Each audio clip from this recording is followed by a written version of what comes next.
सिवान जिले के दरोगा रॉय कॉलेज ग्राउंड में 643वां संत शिरोमणि गुरु रविदास जी महाराज जी की जयंती धूमधाम से मनाई गई। इस मौके पर संत शिरोमणि रविदास के तैलचित्र पर माल्यार्पण कर उन्हें श्रद्धासुमन समर्पित किए गए। साथ ही उनकी जीवनी व विचारों पर विस्तार पूर्वक प्रकाश डाला गया। सांस्कृतिक कार्यक्रम किया गया। मौजूद सदर विधायक अवध बिहारी चौधरी ने देखिए क्या कुछ कहा।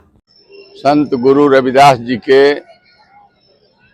जयंती प्रत्येक वर्ष की भांति इस वर्ष भी समाज के सभी भाइयों के निर्णय के मुताबिक आज हम तमाम लोग दारोगा प्रसाद राय महाविद्यालय के प्रांगण में मना रहे हैं। हम लोगों के सोच और समझदारी है कि संतों के संत महान संत जिन्होंने दलित परिवार में जन्म लेकर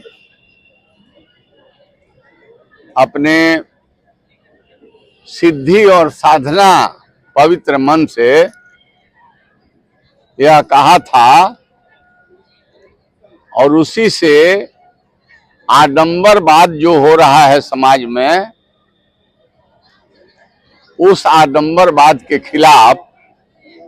हम तमाम लोगों को एकत्रित होना चाहिए।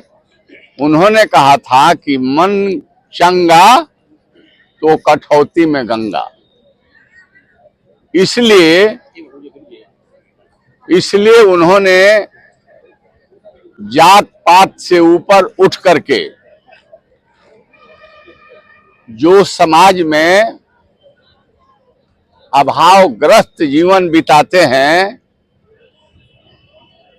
वैसे लोगों को आगे बढ़ाने के लिए कार्य होना चाहिए। हम तमाम लोगों के, समाज के सभी वर्ग को समता और समानता के ऊपर सोचना चाहिए। जो आज इस राष्ट्र के, इस राज्य के व्यवस्था के द्वारा बराबरी का अधिकार जो बाबा साहब भीमराव अंबेडकर ने संविधान में दिया, उसकी अवहेलना हो रहा है। इसलिए हम तमाम संत रविदास जी के विचारों से प्रभावित होकर यह आयोजन कर रहे हैं, उनके जयंती समारोह मना रहे हैं। हम लोगों की सोच है कि समता मूलक समाज की रचना हो जिसमें कोई ऊंच और कोई नीच न रहे और हम सभी लोग मिलजुल करके इस राष्ट्र को, इस देश को मजबूत करें। इसके लिए जो महान संत, महान लोग रहे हैं, उन्होंने जो सबको एक रहने के लिए जो उस जमाने में जो राह दिखलाने का काम किए, उस राह पर हम चलेंगे तो समाज भी मजबूत होगा, राष्ट्र भी मजबूत होगा, आपस के विवाद भी खत्म होंगे और जात पात भी खत्म होगा। इसलिए हम उसी उद्देश्य से मना रहे हैं।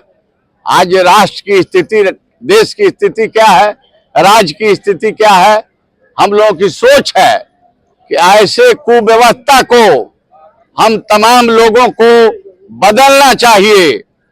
और गुरु महाराज के यही सोच समझदारी रही होगी तो उनके जो उत्तम विचार थे, उत्तम रास्ते थे, उसी पर अगर हम सब लोग चलेंगे तो कुव्यवस्था से हम स्वतंत्र होंगे और यह देश भी तरक्की करेगा और पूरे सभी वर्ग के तरक्की करेंगे। और वह वर्ग जो पिछड़ा हो, अति पिछड़ा हो, दलित है, महादलित है, अल्पसंख्यक है या अन्य समाजवादी सोच के लोग हैं, उन लोगों के भी कल्याण होगा। इसलिए हम लोग बाबा को नमन करते हैं, प्रणाम करते हैं, इनके जयंती मनाते हैं और जयंती मना करके हम तमाम लोगों से आग्रह करना चाहते हैं,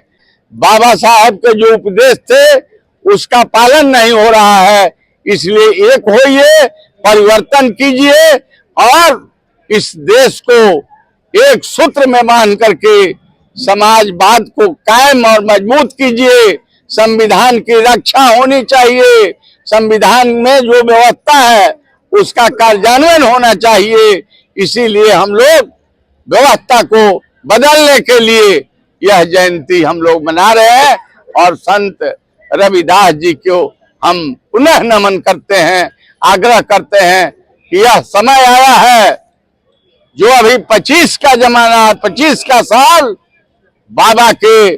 जो बताए हुए रास्ते पर हम लोग चले, समाज को तोड़ने के लिए नहीं, देश को जोड़ने के लिए, बुराइयों को मिटाने के लिए, धर्म निरपेक्ष की रक्षा के लिए और आपसी भाईचारा को मिटाने के लिए, धार्मिक उन्माद को खत्म करने के लिए हम लोग जयंती मना रहे हैं। एक तरफ जहां इस तरह की जयंती मनाई जा रही है और संत शिरोमणि जी को याद किया जा रहा है, वहीं पे सदन में जिस तरीके से अभी महोदय ने कहा कि 295 ऐसे सांसद हैं, या तो कोटे से जाते हैं या दलित समाज से आते हैं या माइनॉरिटी समाज से आते हैं, और इसी देश के गृह मंत्री इस बात को कहते हैं कि अगर इतना नाम आप लोग भीमराव अम्बेडकर को लेते हैं, अगर उतना नाम अगर भगवान को लेते तो शायद 7 जन्मों तक आपको स्वर्ग मिलता। इसमें आप लोगों का क्या राय है? यही तो हमें कहना है कि जो गृह मंत्री ने पार्लियामेंट में कहा है, देश नहीं दुनिया के महान विद्वान जिन्होंने संविधान देने का काम किया है, वह आदमी को संविधान में जो प्रावधान है जिससे देश तरक्की के तरफ जाएगा,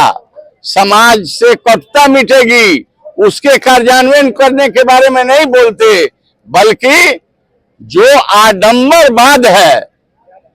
स्वयं आडंबरी लोग हैं, और जो हम तमाम लोग सही तरीके से समाज को जोड़ने के लिए काम करते हैं, तो देश के चाहे महिला हो, पुरुष हो, किसी वर्ग के भाई हो, उसके मन को